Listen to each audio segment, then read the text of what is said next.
Hello, it's Dr. McLean, and I wanted to shoot a quick video for you guys because I've been getting a lot of questions and a lot of people I've been dealing with in the office in terms of coaching on this, and I've been dealing with a lot of people on the phone and conference calls, videos, and phone calls that are stressed. They're really stressed, they're anxious, they're fearful, they're depressed with all the things that are going on right now, the uncertainty. So I want to share some tips with you that have helped me tremendously to deal with not only the current situation, but here's the cool thing about this, and I want you to get excited about this if you are feeling anxious and stressed, that this is an opportunity to develop these skills that will serve you not only in this moment of what's going on right now, but long term. Okay, and I love this quote from Tony Robbins that says, "The state that you're in at any given moment determines your perceptions of reality and thus your decisions and behavior." In other words, your behavior is not the result of your ability,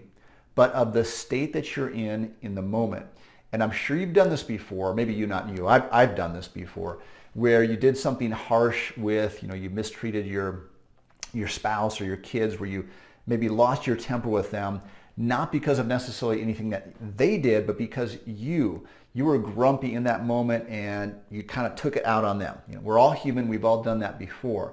But the cool thing is you can train your state to be at this ideal state, emotional state, in any given moment to help you perform in that moment. And it's not that we're perfect. We're going to have, our emotions aren't bad. Being fearful, anxious, those can drive us to do positive things.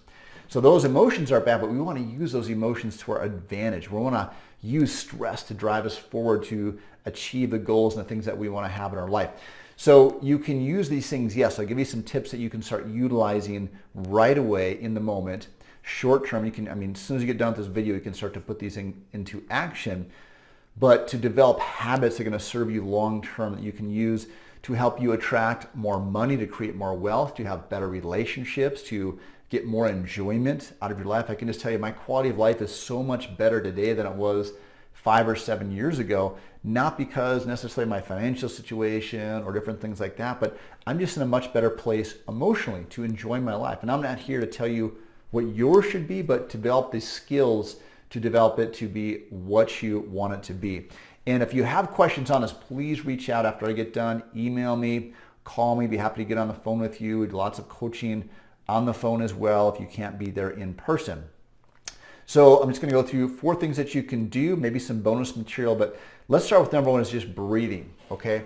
So when we are stressed, think of I want you to give you some analogies. You can remember this stuff long term. If you've ever seen, especially, sometimes this happens in the wild with animals, but 2 males, they get in a heated argument, and what do? They puff up their chest, right? They puff up their chest, and we start to breathe. When we're stressed or anxious, we get into what's called a fight or flight response, and we breathe up in our chest. They call it chest breathing. And if you look at a baby and you watch a baby that is very relaxed, how do they breathe? They're breathing in their belly. The belly is moving in and out. And so we have 2 states of or 2 areas of our nervous system. We have the fight or flight system, and we have the rest and relax, what's called parasympathetic versus sympathetic. We want to spend most of our time in the parasympathetic state, the rest and relax. So think of a baby. We want to breathe through our bellies. That's where we should spend most of our time. So when you can use this as a technique to train yourself, but then you can also use that in the moment. So let me show you what I mean. So you want to think this, and I encourage you to write this down. 4, 5, 6. You can do this a few different ways, but just think of 4, 5, 6 as the easiest way to remember this, okay? So you want to practice this, and then like I said, you can use it in the moment. So 4, 5, 6 means you're going to inhale through your nose at a count of 4. So you inhale through your nose, you're just going to count to yourself 1, 2, 3, 4, nice and slow. And then you're going to hold that for roughly a count of 5, and you can do up to 7 if you want. You can do a bit longer if you want. And then you're going to exhale of a count of 6 or anywhere up to 6 to 8. Okay, so that means you could do 4, 5, 6, or you could do 4 and then hold it for 7 and then exhale for 8. But here's the key. When you exhale, you want to blow like you're blowing through a straw or you're blowing out birthday candles. Okay, so you'd go inhale 1, 2, 3, 4 through your nose. You'd hold it, and when you're inhaling through your nose, you want your belly to expand, not your chest, but you think about your belly going out, the air going into your belly. You're going to hold that for roughly anywhere from a 5 to a 7 count, and then you're going to exhale for anywhere from 6 to 8. So if you inhaled for 4, hold for 5, and exhale for 6. That'd be one way to do that. So I'd recommend to do this is to do this in the morning, first thing in the morning. Do it 8 or 10 times. You could do it while you're driving into the office or into your work in the morning. Do it at lunchtime, same thing, roughly 8 to 10 times. Do it in the evening 8 to 10 times. And then anytime you start to feel yourself getting a little bit anxious, a little bit stressed, you can do this breathing. Now, if you're in a conversation with somebody, you're starting to feel a bit anxious, you can just do a modified version of it. Just think about breathing through your belly. And the cool thing about this is this type of breathing will start to deactivate the fear centers in your brain. And we'll go from that fight or flight response to being a little more relaxed, and we can make better decisions in that moment, okay? So if you can start to practice this, you'll start to spend more time in that rest and relaxed state, and you're going to make better decisions. You're going to perform better, whether it's at work, whether that's in relationships, whether that's with your family, with your kids, or your coworkers. Okay, so that's number one. Number two is gratitude. Okay, now when we're especially in a fearful state, our brain is on high alert and we're looking for things. We're looking for danger. That's what our brain is designed to do. So if you're feeling fearful, if you're feeling anxious, guess what? That makes you human.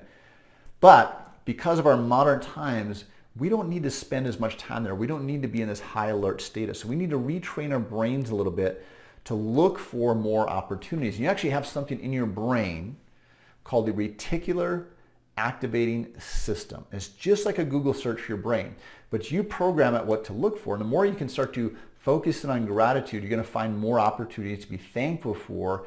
And it's going to help, again, open up your awareness to look for more opportunities, whether that's financial opportunities, relationships, etc. Okay? So what I would recommend to do, and I highly recommend if you can physically write this out, first thing in the morning, just take a piece of paper. You can do a journal, a blank piece of paper, and just write down 3 things that you're grateful for.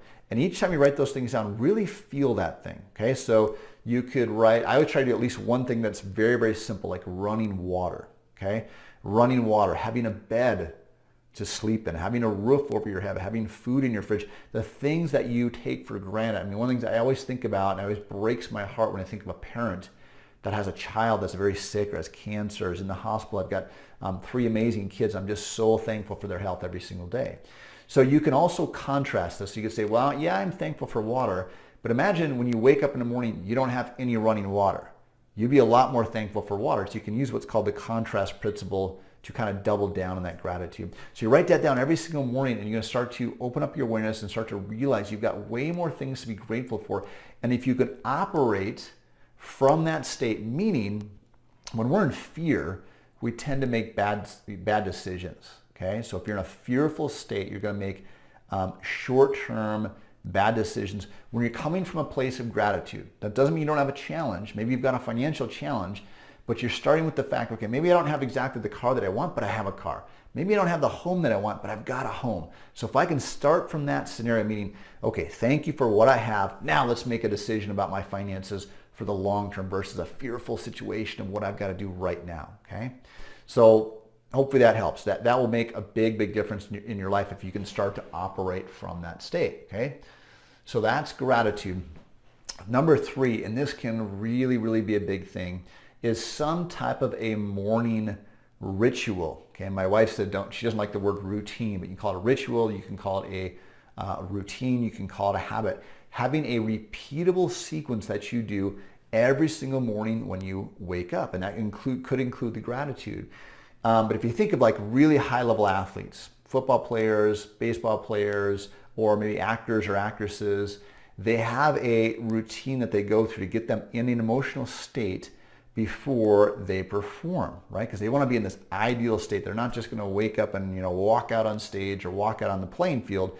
They have a sequence of events that they go through. An hour before the game, they eat this snack, and then they start to get their uniform on 45 minutes before, and then they're stretching or whatever their sequence is.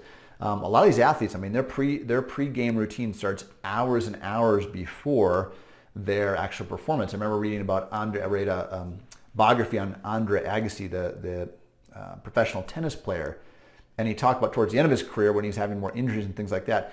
I mean, his routine started 6 or 8 hours before his actual tennis match. When he first got up in the morning, he went through this exact routine. So if you can have a repeatable routine, you can start from that baseline, okay? I'll give you one more example of this. When I was a kid, my father was a private pilot. So I got to fly a lot as a kid in these little tiny planes, these Cessna 172s and Piper Warriors.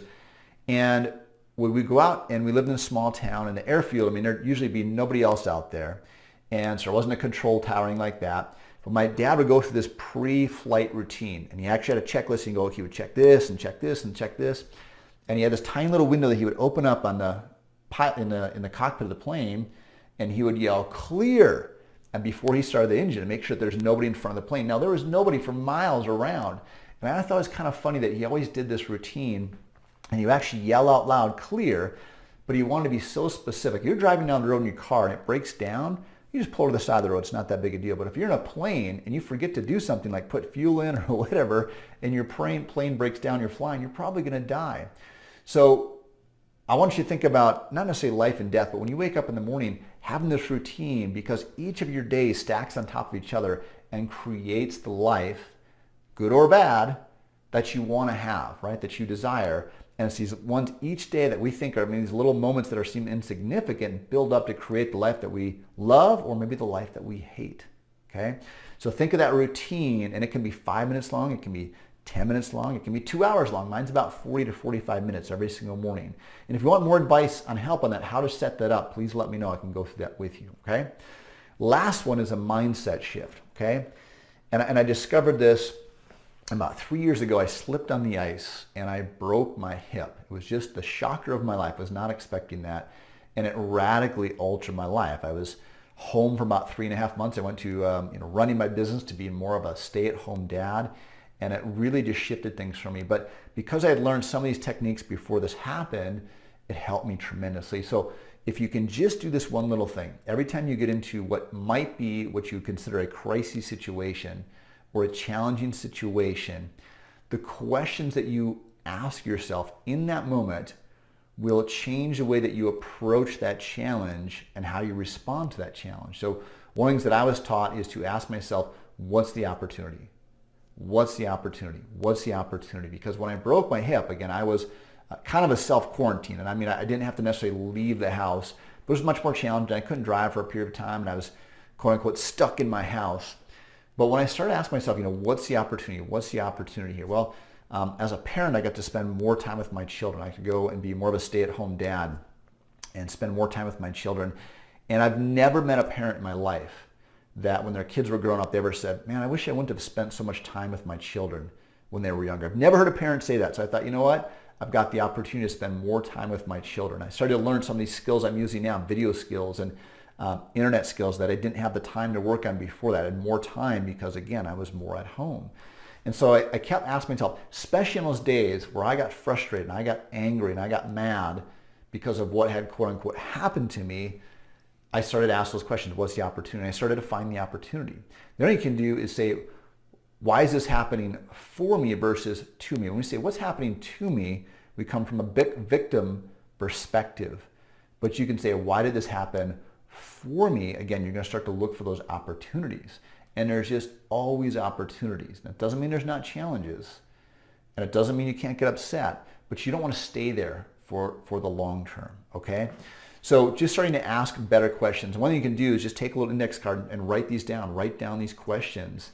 And your brain will start to look for different answers. Now we'll start to program that reticular activating system that I had mentioned earlier. Okay?